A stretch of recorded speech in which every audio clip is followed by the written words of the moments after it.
Good afternoon, everyone. Thank you for being here.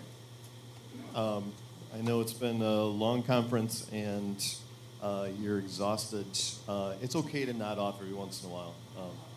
But thank you for being here and participating in this still important part of our organization and the work that gets done. So if it looks like Dan is counting, he is.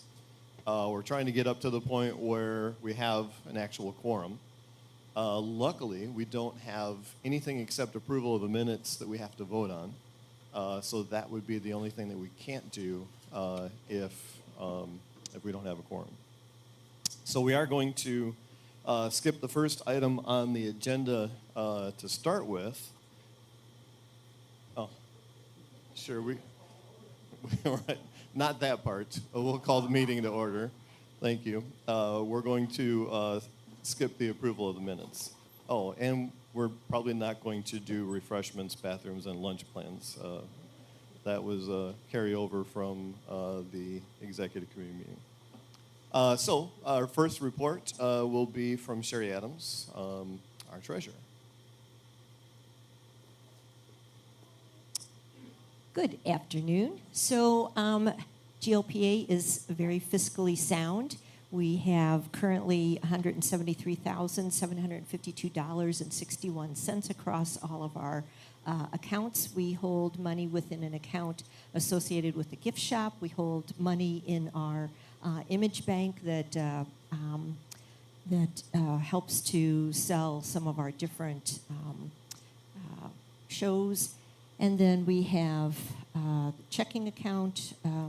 We hold a secondary conference account and PayPal. So between all of those accounts, that's where the total amount comes in. It includes revenue that has been come in for the conference so far. It doesn't include just a few checks that came in just recently. So there's a little bit more funding that will be added to that revenue.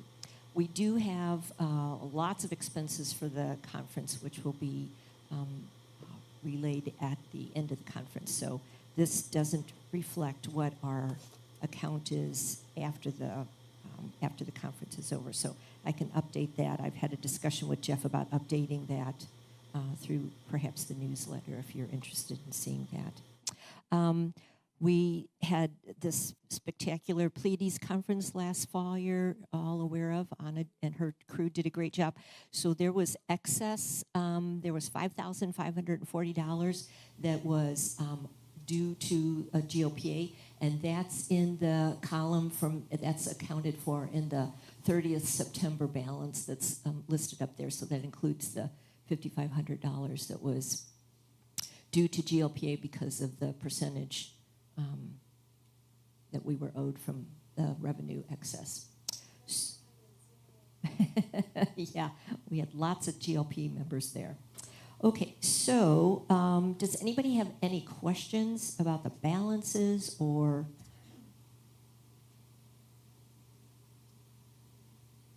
Yes, Gary.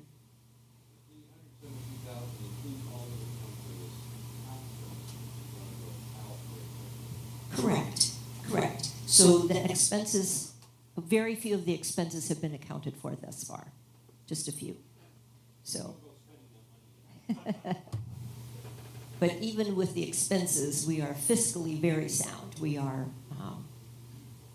we're doing well. So, no problem there. So, any questions about that? I want to reiterate my thanks for changing our fiscal year because that makes the way that we report to the IRS what our income is annually. We have to file that report, and by changing the fiscal year to the end of March 31st, that allows us to group all of the revenue and all of the expenses more readily. It just makes it appear cleaner. It's just an easier association. So the taxes were filed. They're due the 15th day of the 5th month after our fiscal year is over. So they were due mid-August. They were sent in July, and so that's taken care of. We have, let's see, that's okay. And we're incorporated in the state of Michigan. That's been taken care of. That's due every year at the end of September, October 1st, and that's been taken care of. We hold liability insurance, and I think we have. That's about it. Any questions? Okay, thank you. Thank you. And Sherry, thank you for your report and for all the work you do. Next up in the agenda is the President's report.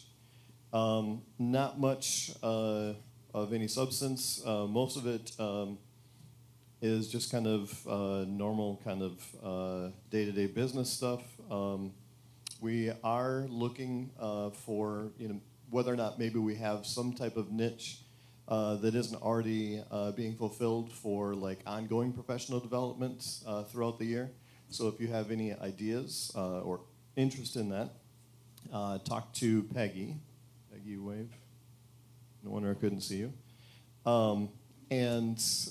So it could be online seminars like PPA is doing, but we don't want to duplicate or take away anything from what they're doing. And so the only way we would do online seminars is if there was a way that we would do that a little differently.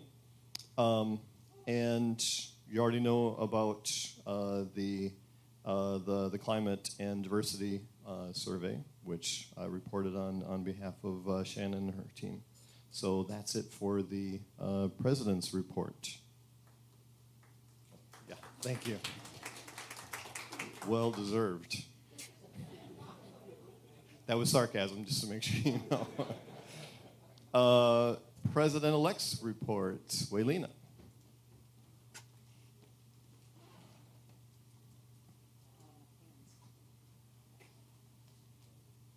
Okay, not much for my report. We had the scholarship committee. We were approved for 10 conference scholarships. We had 13 applicants. We voted to approve the additional 3. There really wasn't much difference in ranking after we voted on everyone. And in the end, however, 3 declined for various reasons, so 10 were able to take advantage of the scholarship. Is it appropriate to name the members of the committee to thank them?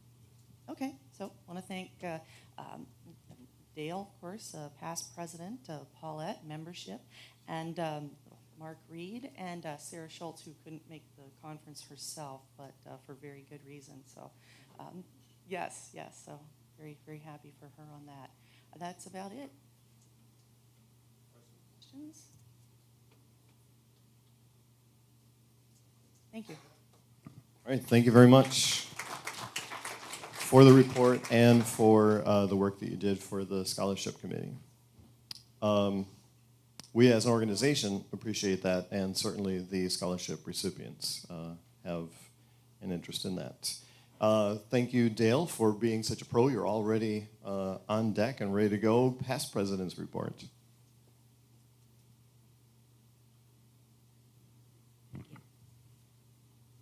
I just want to take this moment to thank Jeff publicly for stepping in for me last year when I couldn't do it. So, thank you. That's it for my report. Thank you for that report. Next up, Secretary's report. So ooh, that was hot. Pardon me. The minutes from the last 2 GLPA executive meetings have been published in the winter and summer newsletters, respectively. And of course, the meetings from our last GLPA business meeting that took place at the Pleiades conference. Normally, we would vote to not read the minutes and just approve them at this time, but we are still 4 people away from a quorum. So we may have to approve last year's last year's minutes next year. So just leave that hanging. But we don't want to get in the habit of doing business without a quorum, obviously. In addition to the, obviously stay tuned for the next published meeting minutes, because not only do we vote on things at exec, the exec committee is making decisions all year long because we're in constant contact through email. So about 5 or 6, 3 people away from a quorum now, because I already had Kit counted. Now I've lost my train of thought because of that. Oh yeah, so we voted on about 6 things throughout the year. I do not have them in front of me immediately to read off from the report. They will be published in the next newsletter. 2 people away. We're getting close. Yes.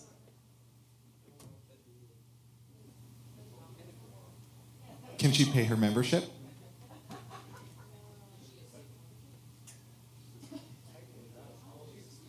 We don't have a minimum age for membership. Just going to throw that out there. The concept. That concludes the Secretary's report. Sorry. Any questions for Dan? Okay, Dan, thank you for that report and for all the work you do and all the work you are about to do for the minutes of both of these meetings. And, yeah. One thing I should mention actually is a project ongoing from me, the Secretary, is GLPA obviously has a long and storied history. We're now over 50 years old. And significantly, there have been minutes taken ever since GLPA existed, but there hasn't been a good record of policy decisions that were made. So we actually are putting some work into. A huge thanks to Bart Benjamin and Gary Beckstrom for scanning all the existing paper records of the minutes, as well as going through old newsletters and finding them when they were not otherwise in our historical archives. So we actually now have a pretty much complete record of GLPA minutes from 65 to now. And I've been going through them and figuring out what our committee voted on and creating a one-sheet policy document for the exec committee. So this is important because every now and again someone will bring up we voted in 1982 to not do that, and there's no record that we have to know that other than hearsay. So we are trying to streamline that process and create a better inventory of what GLPA's existing and established policies are so that we know how to do things better going forward. Which is a huge task. So let's give Dan our appreciation for that work, and Bart and Gary as well. Thank you guys for working on that. Sherry, did you have anything?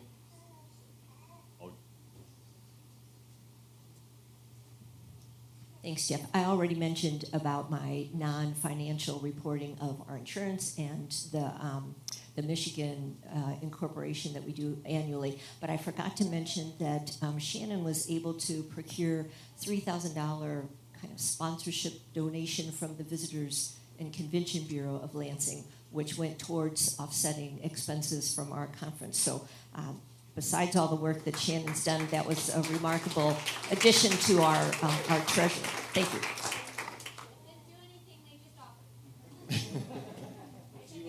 You did a really good job of saying yes. Thank you for that. Next up, IPS report.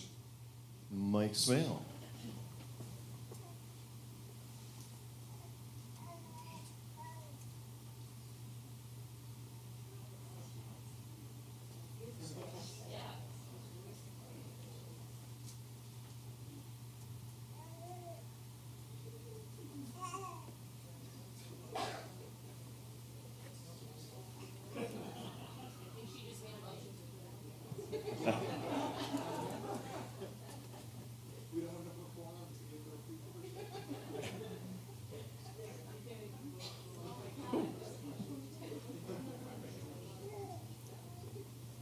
Hi, everybody. I'm Mike Smale. I'm GLPA's representative to the International Planetarium Society, the IPS. I've got a couple things we're going to run through related to IPS conferences, and then we're going to talk about IPS bylaw revisions that are currently open for vote for IPS members. First things first, the next International Planetarium Society conference will be in the summer of 2020 at TELUS World of Science Edmonton in Alberta, Canada. They are centered around a theme of big sky, thinking big, dreaming big, which is absolutely what they're doing. It'll be a week-long conference. There will be a full dome festival on the front end. Edmonton is fairly accessible from this part of the world, both via vehicle and via air. And the Canadian dollar is down right now. So it's actually pretty darn affordable for those of us in the U.S. There is a conference website that is live, ips2020.tuesday.ca, which I assure you that's actually a real URL that will take you to a page on the internet. They've got hotel information, maps of the sites, dates information. There's a pretty flushed out preliminary schedule already posted for that conference as well. So a lot of good information there. And just to give you one more thing, one of their big dreams is to get everybody at the conference on a kayak out in the North Saskatchewan River during the course of the conference. So it is a beautiful area. It's near Banff. There's a lot of outdoors activities, but they are thinking big and dreaming big in Edmonton. So beyond IPS 2020, the 2022 conference, its site will be selected next year at the IPS Council meeting. This past summer, 2 sites put in bids to host that conference. Those were Houston in Texas, USA, and St. Petersburg in Russia. There was a poster display with a little bit more information about both of these sites in the poster hall, as well as a sort of straw poll voting apparatus I was using to allow membership to share with me their thoughts on the 2 sites, on the 2 bids. Because what will happen is at the IPS Council meeting next year, I will carry a vote for the Great Lakes Planetarium Association in favor of one of those 2 conference sites for 2022. Houston, again, just quick hits, and this information is also available online, both through IPS, and also it'll be in the proceedings from this conference as well, so you can get it there as well. It'll be over 4th of July. Registration around $400. Both sites are doing something kind of interesting. A lot of times for an IPS, there will be maybe 2 or 3 official hotels, which is kind of how it shakes out. Houston is, actually both sites are kind of just blowing the doors up and saying, well, there's like 500 hotels in our city. And Houston has a light rail system. They're just going to give everybody a pass to take that. And then you just pick a hotel anywhere you want and then use the light rail to get from the sort of the museum campus to wherever you're staying. Houston has a recently renovated planetarium, and it's, again, phenomenally accessible from both the air. Yes, sir. No, there are a couple of, they've provided a couple suggested hotels. Sort of the genesis of it is where the museum and kind of the medical district where it is, there's only 1 or 2 hotels right there, and they're both kind of pricey. So they, rather than force everybody into a really expensive hotel, they wanted to open up options. And again, in the past couple years, like Airbnb and other things have popped up as for a lot of conference goers as lower cost options. There's also Rice Hotel dorms that are like $50 a night that'll be available as well. So that's Houston. And then the other bid was from St. Petersburg, Russia, from Planetarium Number 1. This is an old gas storage facility in St. Petersburg. And it is the world's largest planetarium. It's a 37-meter dome. That's 121 feet to you and me. Their conference would be in August. Registration price is currently pegged. It's kind of a variable range. They haven't narrowed it down just yet, but in the 250 to 370 region. Hotels, again, the couple they've suggested a couple of hotels that are reasonably close in walking distance, 140 to 240 euro range. But again, they've also said that there are 700 hotels in St. Petersburg. You can stay wherever you want. In addition to their dome, they have a large media hall. Their dome can fit about 700 people.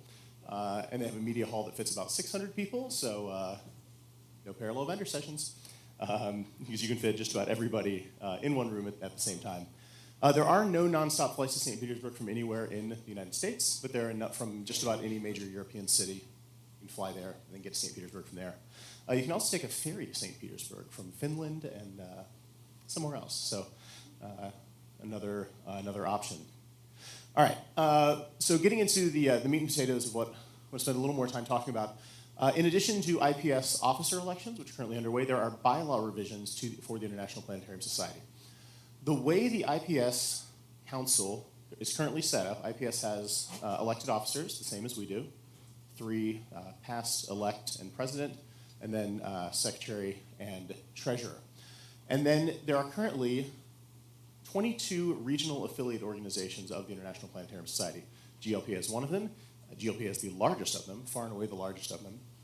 And at the IPS Council meetings, 1 rep from each of those 22 organizations gets around the table with the IPS officers, passes business, performs official duties, things of that nature. That is a large and fairly bloated group. I mean, you pick 30 people around a table, it's tricky. So IPS has bylaw revisions that will allow them to basically sort of eliminate the council as it exists now and replace the 22 affiliate reps with 8 elected board members. These positions would be directly elected from IPS membership. Part of the bylaw revisions allow for the creation of a geographically diverse nominating committee from around the globe to suggest candidates for these board positions. And if you see, there's a couple. You'll notice there's 2 North America boards, 2 Europe boards, and then a board seat for South America, Africa, Asia, Oceania. Trust me, there was an awful lot of discussion and time and back and forth and varying options brought to the table about how to offer a diverse yet equitable solution to worldwide representation among planetarians. The reason there are more board members for North America and Europe is that the way it is currently designed, if a geographic region has up to 50 IPS members, they get a board member. If they have between 50 and 499, they get 2 board members. And if they have more than 500, they get 3 board members. Currently, if I remember correctly, actually, North America is still a good 200 plus people away from getting a 3rd board member. So we've got a ways to go. Current IPS membership is, as of the summer, was 540, 277 in the United States, 263 in the rest of the world. It's also a pretty quick timeline for this. So the election goes until the end of November, and if you're an IPS member, you can vote through the IPS Planetarium website. You also probably got an email from Sean not too long ago about that process. The board members will be, the slate of candidates will be selected and put up for a vote in 2019. At the 2019 council meeting in June, those newly elected board members will attend as observers, and the current affiliate reps will attend with their usual traditional voting privilege. In 2020, the board members will have voting privileges. The affiliate reps can attend as observers, and that's the transition. That's the handoff. After 2020, the current affiliate reps will no longer attend the IPS council meetings, which is a pretty significant shift. Because again, you're probably wondering, how does this affect GLPA? What does this have to do with us and GLPA? And basically, because the individual, not just GLPA, but the individual affiliate reps will no longer have a physical person guaranteed at the table around that meeting. Now, that's not to say somebody from our region or any region couldn't also run for a board member seat. Those board member positions are, again, directly elected from IPS membership. And all the affiliate reps, the affiliates will still be, or the regional organizations will still be representatives of IPS. That's not changing. That's not going away.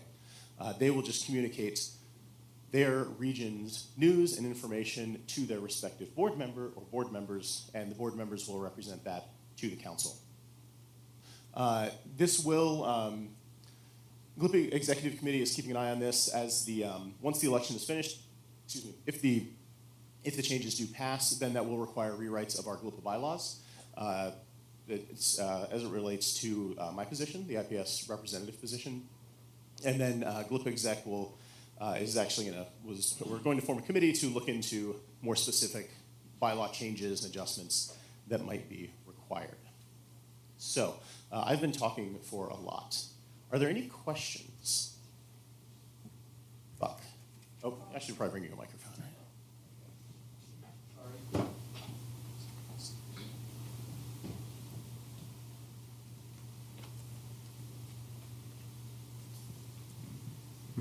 Since we're from North America and there's going to be 2 North America reps, we will essentially have 2 people representing us.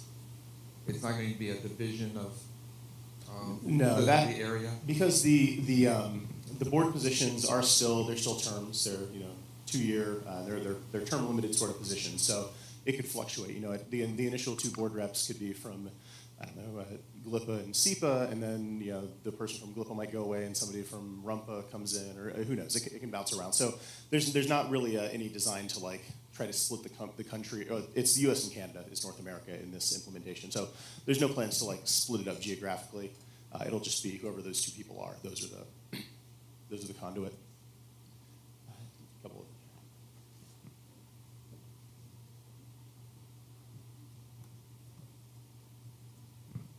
I'm wondering how the nominations will work. We have an election committee, but I don't understand how that election committee will be sufficient to be the election committee for what's happening here. This is very important to have.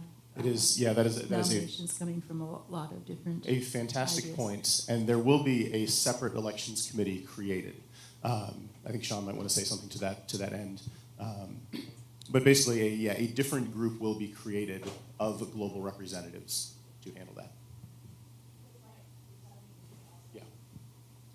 Yeah, that one of the plans is to actually have the regional affiliate reps take part in that nominations process and really expand that committee, because the regions, that is going to be one of the affiliate sort of pieces or responsibilities carried forward, is that they will be helping to nominate people, from their area, because to get people from North America nominated, for instance, you're going to need the regions of North America to say, oh, here are people from our region who, would be able to represent IPS, if you will. So it'll be a combination of our current elections committee, but it will be expanded so that there are people from all the different regions with all the different regional affiliates within those regional board positions. So in North America, you'd have the Canadian Association of Science Centers, you'd have GLPA, CEPA, MAPS. There'd be a person on the nominating committee for those regions from all of the affiliate reps in that region is the plan.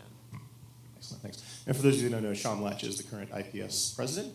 Mark Subarow, hanging out in the back, is the IPS president-elect. He'll be president before you know it. Mike, could I ask Sean something again? Sure. I'm wondering, will the people who are current representatives be allowed to nominate themselves onto the S-Board people to be elected or not elected? I think the plan is that they could, but again, just like for our current positions, you need to be actually not self-nominated, but two people need to put you up. So for the current IPS positions, two outside people, if you're elected officer, need to to put you up for that elected position. But it could easily be, if you knew someone, you could talk to your rep and put it in. One of the nice and really important things I will mention about this as well is the fact that all of these positions will have term limits. That's not been, for those of you who don't know all of the IPS structure, we have 22 affiliate regions as mentioned. In some cases, like in GLPA's case, their board position, their affiliate rep is an elected position. In some regions, it's an appointed position. In some regions, their president serves.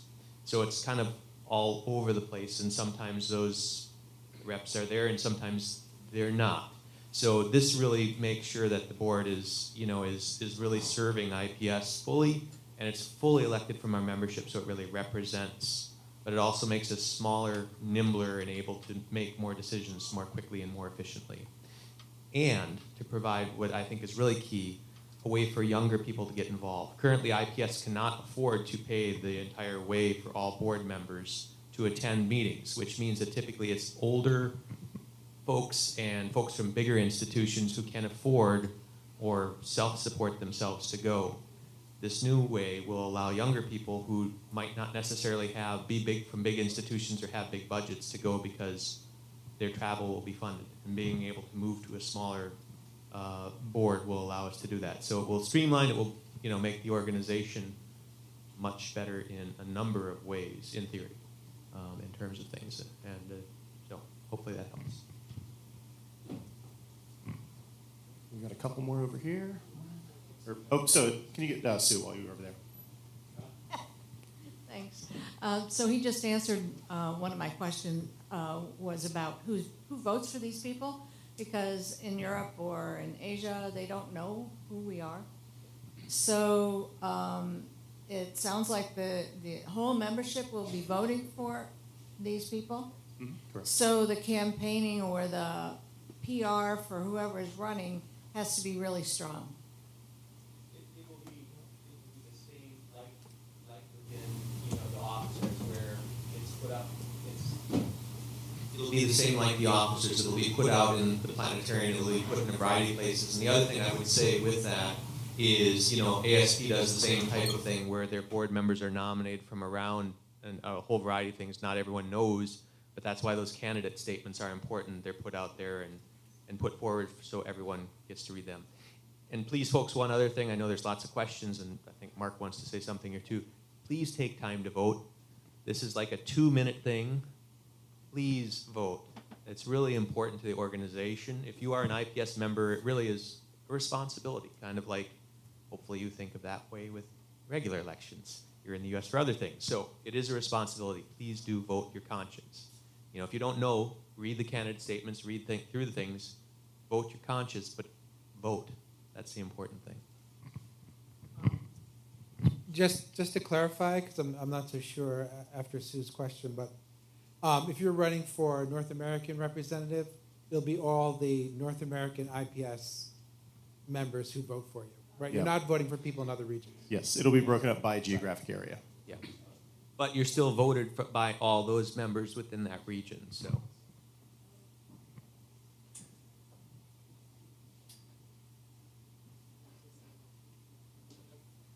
All right, so for Mike, Mark, and Sean, are there provisions in place that would prevent North America, I think would probably be the prime candidate for this, one of the regions from having both of the positions? There's none. So given GLPA's numerical superiority, it would be entirely possible that GLPA could have both seats on that representative board. Yes, that is a possibility. I'm going to be that person with 2 questions. My first question is, what about regionals that encompass multiple continents? So APLF encompasses both Europe and North America. How's that vote going to work? Depends where that individual member is. Yeah. Okay, so if it's a Canadian member of APLF, they have to count for North America? That's right. Yeah, it's based on the geographic location of the member. Well, that's rough. You have to do it one way or another. There's no perfect way of doing it. Right. But that is much better than, doing it geographically because it is a geographic representation. It is the way that was suggested. Okay. My other question has to do with both sides. Point of order? Oh, okay. So regarding the host sites, I know at least for Americans, and I think for other nationalities as well, you have to have a visa to enter Russia, even for a layover. Correct. Are they prepared to help us with that? Because it's also, you have to go to a consulate to get a visa, and there's no consulates near a lot of us. Yes. Not too long ago, when Dave Weinrich was in charge, the IPS Council went to Nizhny Novgorod, to Russia, and they worked with the organization to make it as seamless as possible, get people over and take care of that. They are aware that from the U.S. and a good part of the world, visas will be a requirement. That would be the same thing in terms of entering the U.S., because there's a lot of countries right now that have issues entering the U.S. Yeah. So you're on equal par in that way, in some way. Right.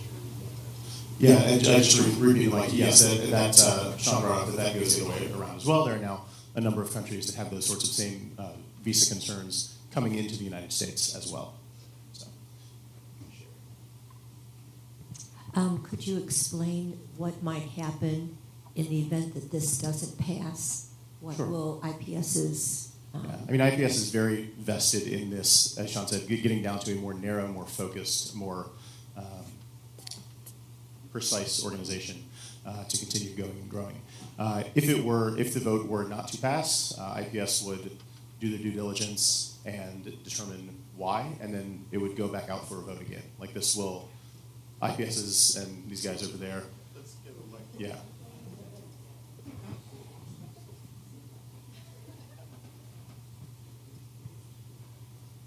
So, apologies, slight correction to that. Yep. The council already voted to approve the changes to the board structure. So those items have passed. What's right now going out are bylaws changes, which are basically the way we word things and how those changes are implemented, if you will. So there are certain things when you have bylaws and standing rules, council can, make the changes and updates that. With bylaws, you have to have a vote of membership to change. But the structural changes were approved by council. Those things would move forward.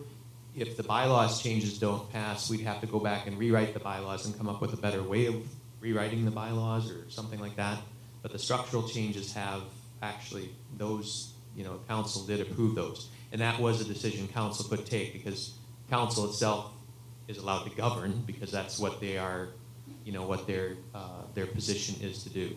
So these are cleaning up bylaws, making sure it's worded correctly, making sure that it makes sense in the way it's, it's coming forward. And just for those of you who don't know, Vision 2020, this is a process that started back during Thomas GLPA's term. So it has been, we're going into it started back with Paul Knappenberger's term. So we are going into like year 7 or so. This has been a long ongoing process to basically to look at this, and we brought in outside facilitator who's worked with NASA in the whole 9 yards. This is a very well thought out, long delivery process. Thanks. Thank you, Sean. Yes, Dan Tom. So not to get like nitty gritty with questions, but since you just mentioned that APLF being split up geographically, that sort of makes me wonder why. I mean, it seems like obviously Mexico would culturally been lumped in with South America. That's not what everyone's been saying for the last 2 weeks. Everyone's been saying Central America and the Caribbean are part of South America. Central America and the Caribbean are. Isn't Mexico part of Central America by most definitions? Okay. Okay, that would have been very useful clarification because Central America is a very loosely defined geographic region. In California, we were told it was Central America. Yeah.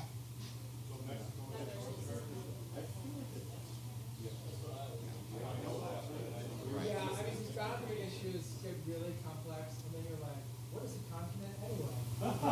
Yeah, we had some of this with Russia, because Russia's like, some people say, is Russia Asia or is it Europe? And there's been that question too. But Russia, when you talk to the Russians, they will say they define themselves as European. So they're in Europe versus Asia. Oh, that almost. Yeah. When it was suggested that Russia was in Asia, the whole thing almost fell apart. These are kind of, but yeah. So the affiliate reps helped to set this geographic distribution. That's right. We spent a lot of time working. That's very reassuring. Would it be possible to have like a map, or maybe it is somewhere and I just haven't found it, a map with it actually showing the divisions? That would be good. That would be helpful. Yeah, I think it was listed out. I don't know that there was a map drawn, but I think it was listed out in John's report. I could be wrong on that, but I thought it was. But we can get a map. I'm sure we can get a map. It'll probably take a little bit of time, but we can get something together. Realistically, I'm sure there'll be places where we'll have to make individual decisions because it's a complicated. Copious discussion. One other thing I will say too is this means that all of the world has representation. Even though there's a smaller number of representatives, there have been areas of the world who do not have an affiliate rep currently. So this does mean that basically all of the world has representation in one way or another. Because every region, you don't have to have an affiliate organization to still be represented in IPS because you will have a board member from the region. So that is something else to make it more global in nature. Any other questions?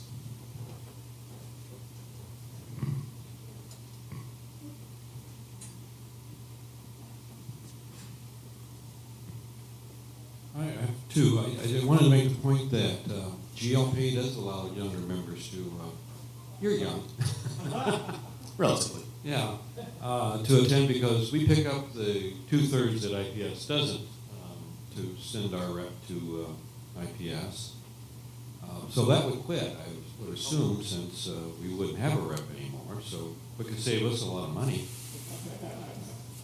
And two, did I understand you correctly, is you're not going to like me after this, but if IPS membership votes this down, this change has already occurred, and the only thing if IPS membership wanted to stop this, if they keep voting it down, it's still going to be implemented, is kind of what I heard you say.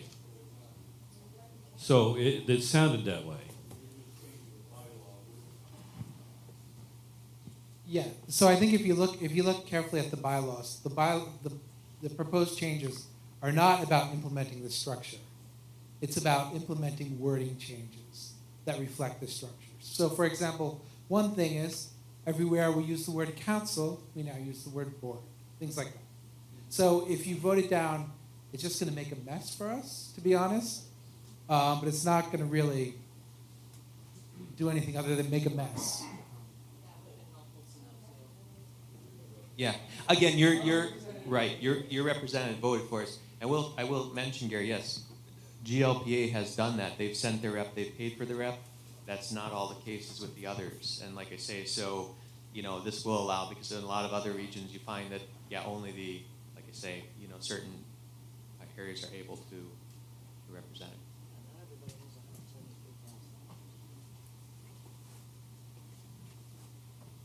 All right, well, if that's all the bylaw discussion, I've got one more slide.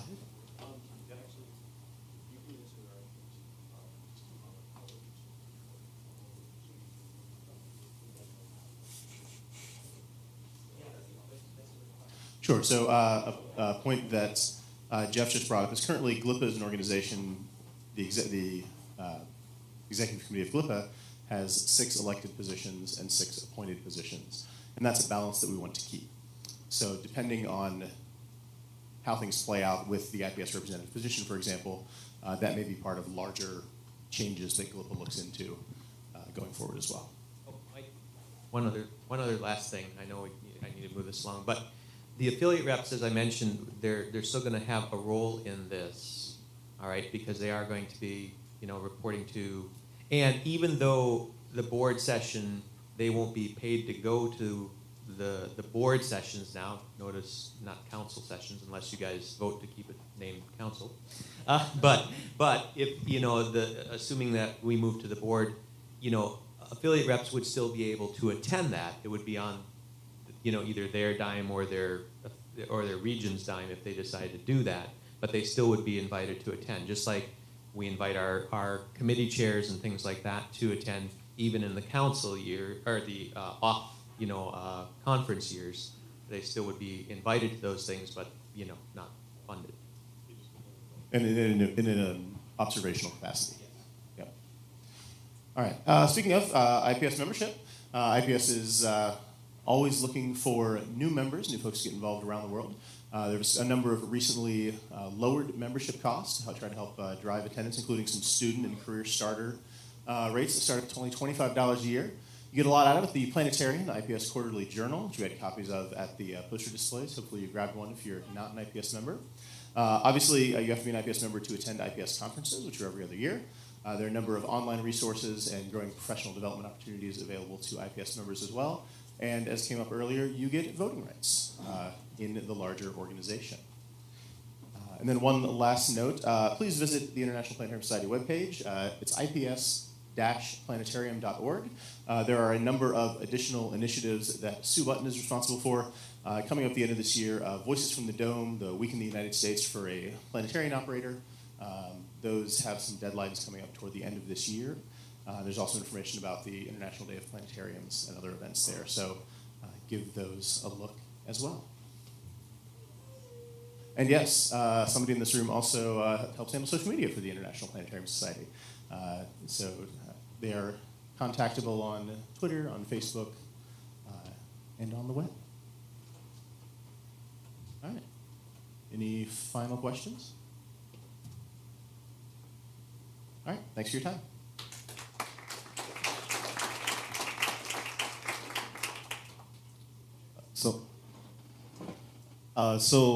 Mike, thank you for your report and for representing us. And Sean and Mark, thank you for being here to answer those questions. One more thought did occur to me for anybody that feels like they're concerned that they would not be able to provide input to their representative to pass that feedback or those ideas or requests onto the rest of the board. We would still be represented. We just wouldn't be represented as a GLPA representative. We would still have North American representatives that we could appeal to. Exactly. Right, but it could be somebody from GLPA. But what I'm saying is we're still represented. So thank you all for that. That is important, and I'm glad we could take the time for that. Gary, I see you're at the edge of your seat, but relax just for a moment because we're going to back up just a little bit. So we hit a quorum a few minutes ago while we were all listening. Jackie is out in the hall right now, but I think that counts as the annex. We haven't marked her as no longer present. Therefore, would anyone like to move that we dispense with the reading of the minutes and approve the minutes from the last business meeting?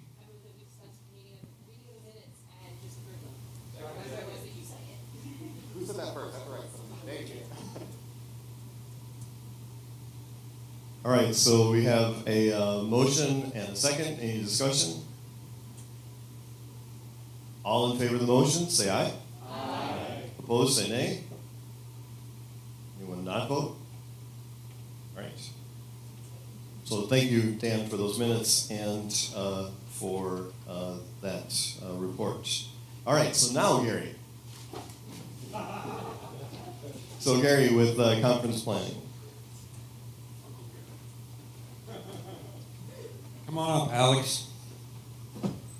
While the sheriff's report was going on, Shannon nudged me in the side and said, well, I had to buy another cake last night, so I'm helping to spend down that money. Oh, that wasn't as funny as I thought it was. We're going to talk about Toledo. Okay, Alex is going to be our conference host next year, and he's going to tell us a little bit about Toledo. So hang on. Here we go. Thank you. My name is Alex Mack. With the University of Toledo Ritter Planetarium, about 107 miles southeast of here.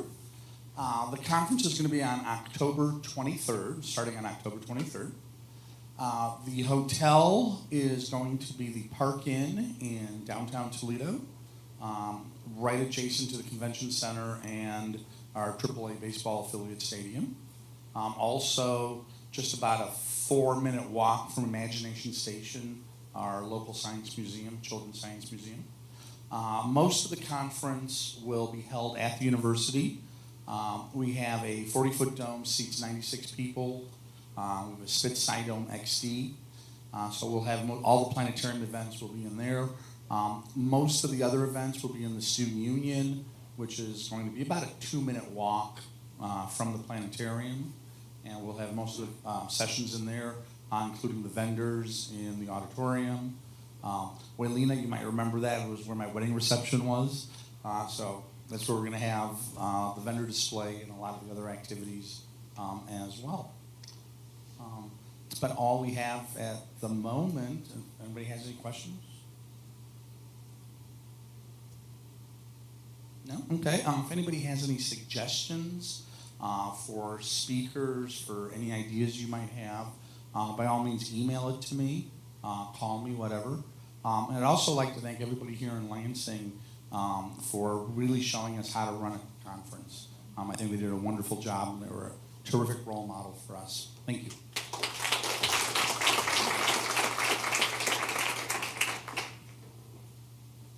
You know, I noticed all the other people came up here to report, opened up their phones, opened up their laptop.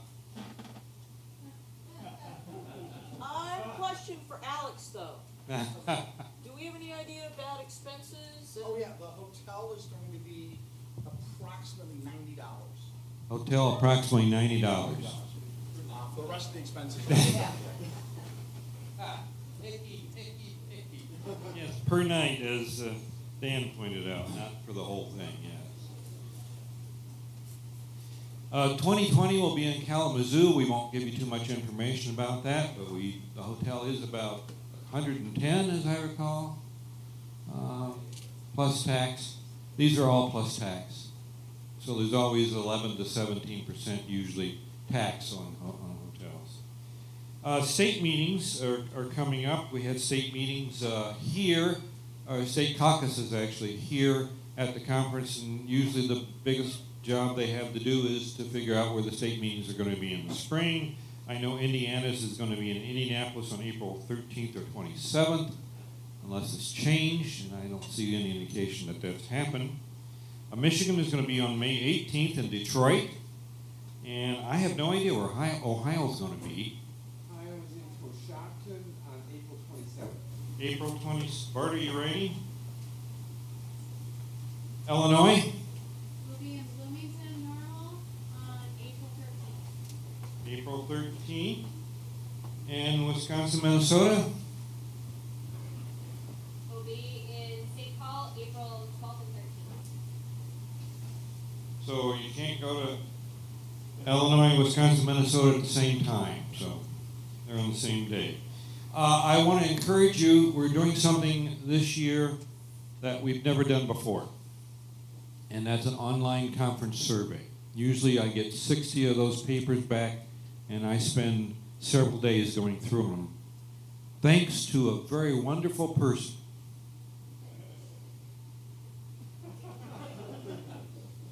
Has put the survey online, and I want to encourage you to fill that out after the conference. I bet Shannon's going to write down the website right now. It's in the front of your conference folder. I want you to prove me wrong. I'm worried that I won't get but 25 surveys back. I want at least 60. Okay? So prove me wrong, please. It takes a lot of people to do the conference planning stuff, and I'm the one that gets to stand up here in front of you, but we also have the conference register, the videographers who are standing back in the back of the room, and I should also point out that at least Tom and Steve have to take vacation days to be here to do what they do for us. We have the GLPA gear. Todd is here, the paper chair, the workshop coordinator, the GLPA photographers, the photo key producers, and of course Shane, John, and Shannon to make the conference. So I sincerely did I forget anybody? Paper chair. Yeah, I got that. I was focused. Your Paul. Any questions about conference planning?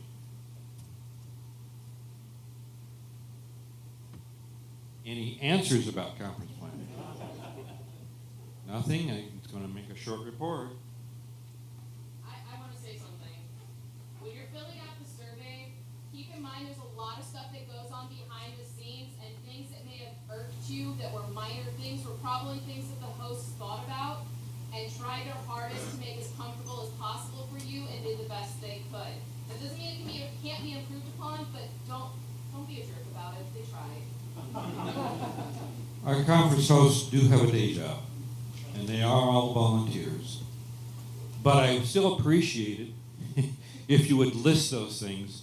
So maybe it was something we were completely unaware of, didn't think of. I've had a couple things like that already, just went right over my head. I said, wow, that's a good idea. So sometimes if you put it down before, and we didn't do a thing about it, put it down again. Sometimes I'm thick-headed.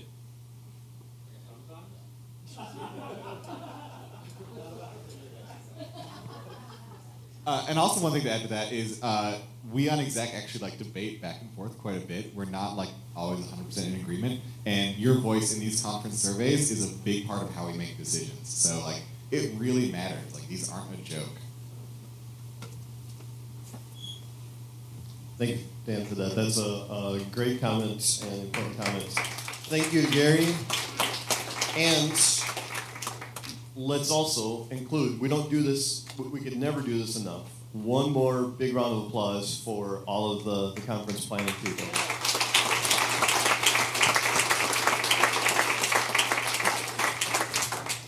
And Alex, thank you for that introduction and invitation as well. Next up, Dave Leake for Development Report. Howdy. We had 43 sponsor representatives at this conference, representing 22 companies, which was a bit of a lull. And back in 2013, we had 21 companies visit, so a little bit of smaller number. This year, we also tried this new a la carte system that some idiot came up with. The feedback we've got back so far has been pretty good, that the sponsors kind of like it. I don't know if anybody noticed this, but as far as sponsor presentation time, it was 4.2 hours. It hasn't been that low in over 10 years. So, yeah. Anyway, a lot of people thought we might take a big hit in the revenue department. GLPA made just over $26,000 from the sponsors, which is not quite as much as Flint 2 years ago, but it's right in the ballpark. So, so we don't think we lost that much money. We came up with a brand new sponsor meal package where it only went up through Friday. And about 50% of the sponsors took advantage of that. They were pretty happy about that. This is also the first year we did not require sponsors to be members of GLPA, and although we're still working out the numbers on that, about 50% of them went ahead and rejoined. So we're going to look at their feedback, make tweaks to the system. We've got a number of issues with the website. Anything new, of course, is going to have problems, and maybe revise a few policies. But otherwise, we think it worked fairly well. Any questions for me? If not, just I know not many of them, or maybe none of them are here, but remember the sponsor dollars help to keep your registration costs low. So please, please let's thank our sponsors once again. Thank you very much. Dave, thanks for that report and for all the work that you do for GLPA. Definitely. Next up, Peggy Hernandez, education report.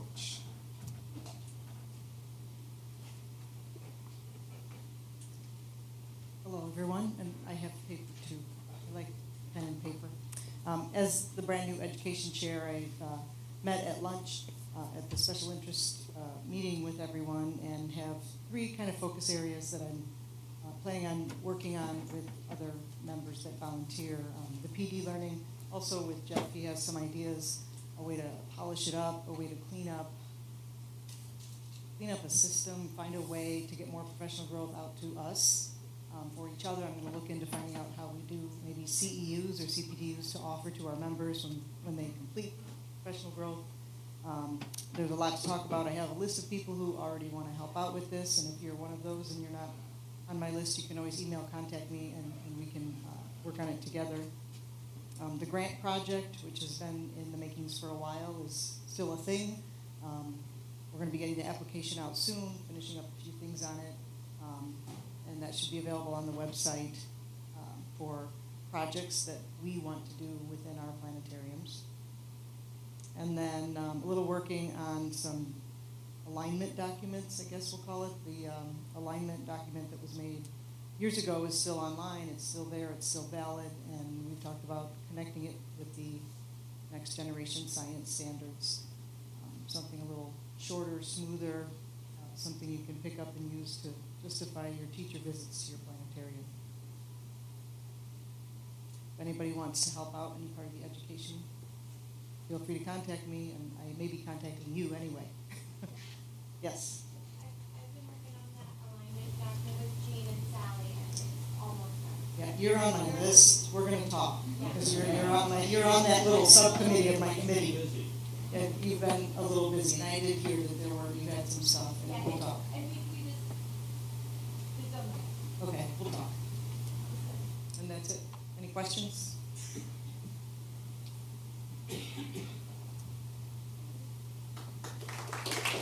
All right, thank you, Peggy, for that report and for the work. Next up, membership. Wallet. Oh, awesome. Okay. So we, if anyone was wondering how many IPS members we have in our membership, it's 125. So we actually have a lot of IPS members in the GLPA membership, and if there's 500 overall, that makes over one. What was it? 450. Oh yeah, we're 540. So we're about 1/5 of the IPS membership just here in GLPA. So we have, our membership is down compared to 2016 and 2017, and also, of course, compared to last year. We were the cheapest option for people to go with to get memberships, and so membership was required for the conference, so all of the sponsors went through us to get their membership, and a couple of the international as well. So our membership is definitely lower than last year because of that, and it is actually lower than 2016 and 2017 as well. But that's because we are no longer forcing our sponsors to get memberships, even though we were offering it included in their package that they were getting. Some of them opted not to be members, so we wanted to be able to give them that option. And if we want to scroll down by, let's see, keep going. Go down to the maps. There we go. So we do have GLPA members all over the world, and actually, if you keep going down, keep going. I want to get to the, oh, there we go. So you can see what our GLPA members are by state. It's actually beyond the regions. It's the largest of, or beyond the lakes. It's the largest of our states. So I think that's everything I have. If anybody has any questions. Yeah. All right. All right, thank you, Paulette, for that report and for the work of your membership. Next up, publications with Bart.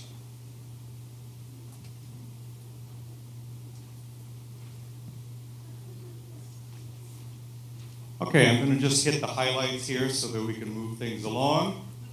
Things going smoothly in the publications arena, and for those of you who are new, what we refer to as publications are our two regular publications, the quarterly GLPA newsletter and the annual conference proceedings. As far as the newsletter, a few headlines there. Preferences are still trending toward the digital edition of the newsletter, even though we started doing the color printed version as well. 76% of our members receive the electronic version, and when it comes to the number of people that we send a printed version to, which includes those that specify printed and those that specify both, they want both, that's 24% of our members, and that keeps going down. So the people who get the color printed newsletter love it, but there are fewer of them than ever before, so it is trending toward the digital. As far as advertisers, we currently have 11 contractual advertisers, and actually I can say that we now have 12, because after my report was completed, we received another one, the American Museum of Natural History. Yes, that's the one in New York. They're going to be an advertiser too, so that will be starting in the winter newsletter. And we sort of reached a milestone, and actually exceeded the milestone, because my report noted that the newsletter has reached break-even status, which means that the amount of revenue we get from our advertising equals the cost of printing the color printed newsletter. And part of that is because of advertiser support, and also part of it is because we don't print as many now, since that trend is downward. So last year we had a shortfall of $770. This year I was reporting it'll be break even. We'll actually do a little surplus now that we have one more advertiser. Thanks to our state chairs, Renee Kerrigan, Barb Williams, Shannon Schmoll, Dale Smith, Jean Creighton, Mary Holt. Thank you for continuing as state chairs. They are the conduit for our members to send in their facility reports, and that's about now. So sometime in the next week, do your state chair and me a favor and start compiling your facility reports, send them to your state chairs so they can put them all together in a one report, and then they forward that to me. Special accolades go to Emily Romy. Those of you probably know, most of you probably know that she now does the covers of the newsletter. And Emily is one of those few rare people who has significant skill sets in both art and science. And when I first started as a planetarian, I worked at the predecessor institution in Peoria prior to the Peoria Riverfront Museum. It was called Lakeview Museum of Arts and Sciences. Back then, the arts dominated the sciences, so whenever we got a new executive director, we hoped that they would be a little bit more science-oriented. there were two camps of people, the arts people and the sciences people, and there weren't too often people who could exist in both worlds and recognize the value of both. And Emily is one of those people that's really good at both, and we are lucky to have her doing our covers now. So, is she here? Oh, so round of applause. The proceedings, Dale Smith is pleased to report, and I'm pleased to report also that all of the texts for this conference are in hand. So there are a few invited speakers that, fingers crossed, we think we're okay there too. So that means that things should go swimmingly for preparing the digital version of the proceedings, which means it'll probably be completed either late this calendar year or early next calendar year. So, and this is GLPA's 35th proceedings. We started with the Milwaukee Area Conference of 1984 was the first time we ever did a proceedings.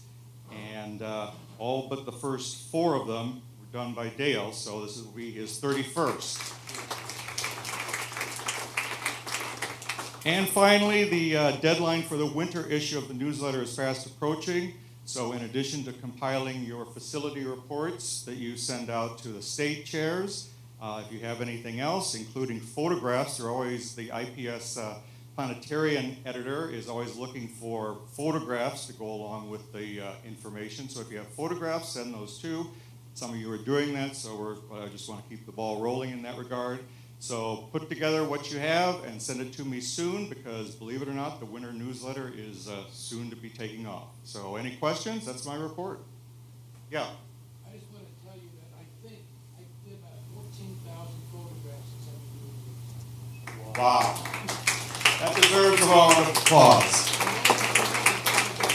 Oh, and I forgot to mention that we're going to start putting a little ad in for the GLPA gear. I don't know if you've noticed, but I've been wearing shirts and vests and so forth. This is all GLPA's own store managed by Todd DeZeo, and it's got some great stuff. The quality of the stuff has never been better than, and what's great about it is that he doesn't have to guess what to order, because the people, you, the customer, decides from a whole assortment of different product types, colors, everything. So please do yourself a favor and at least look at the stuff and see what you might like, because the quality is really first rate. Any other questions? How many newspapers have you edited? I think 123 maybe, something like that, and counting. All right, so thank you, Bart, for that report and for the work on the newsletter and heading up this committee. I should also point out that Emily is now also the head of the design subcommittee of publications, and so they are helping us to work on consistent branding. We appreciate that. Thank you for that, too. So thank you, Emily, Bart, and Dale, for all of your work. Next up, technology. Here's Tom. Hello, hello. I'm Tom. I'm the new technology chair. I would just like to publicly thank Dana Thompson, our previous technology chair, for all of her work in that position, and of course Jeff Holt, who was in that position before her. Also, thanks to Dana this year for a tremendous amount of help with the conference and getting information collected, and to Shannon for that.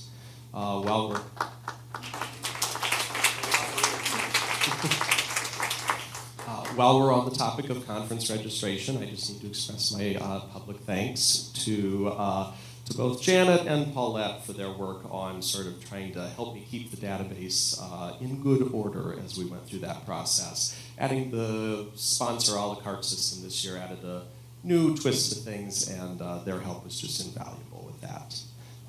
Thank you very much to Bart Benjamin for all his help in maintaining our web content. He's very useful with all the work that he's doing with that. Thank you to Renee Kerrigan for her work on our Facebook page, and to Mike Smale for his work on our Twitter account.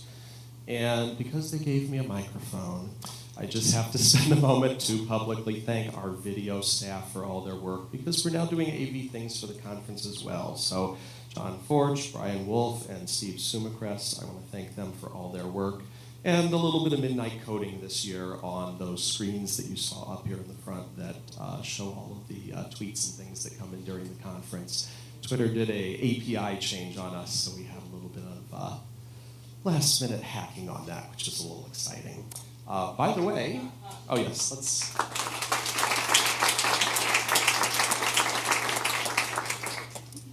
By the way, if anyone is interested in helping on any of these things I mentioned or getting involved, I would be delighted to hear from you. I know you probably don't see me as much as you should during the conference because I'm running around with all the cameras and things, but please reach out, email me, send me a Facebook message, whatever. I'm available after the conference and I have a moment to just pause and breathe, and I would love to get more people involved in our committee. So, thank you. All right, thank you, Tom, for that report and for all the work you and the videographers and the rest of your committee do. So that's it for our reports. I don't know of any old business. Is there any old business that people would like to bring up? All right. Moving on then, I don't know of any new business to report. Is there any new business?